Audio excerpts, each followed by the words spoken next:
তোমাৰ গাৰ্লফ্ৰেণ্ডৰ বিহেভিয়াৰটো যদি মাজে মাজে মাৰ নিচিনা পোৱা ন, যে মোৰ মাৰ নিচিনা দেখোন এই চাউণ্ড কৰি আছে, মাৰ নিচিনা কথা কৈ থাকে, ডেট মিনছ ইউ আৰ লাকি।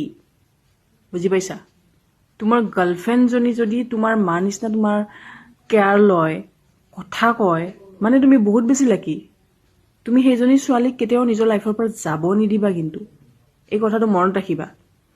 এজনী ছোৱালীয়ে যেতিয়া তোমাৰ বহুত বেছি তোমাক কেয়াৰ লয় বা তোমাক মৰম কৰে, তোমাক ভাল পায়, মানে আজিৰ টাইমত ন, এইটো মানে এটা মানে তোমাক কি ক'ম আৰু, তোমাৰ নিচিনা হয়তো ভাগ্যৱান নায়েই এই পৃথিৱীত, তেনেকৈ ক'ব পাৰি।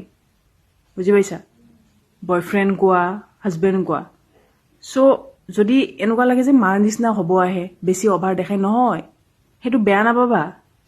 সেইটো কাৰণত নিজকে লাকি ফিল কৰিবা যে মই সেনেকুৱা এজনী ছোৱালী পাইছোঁ মাৰ পিছত। বুজি পাইছা?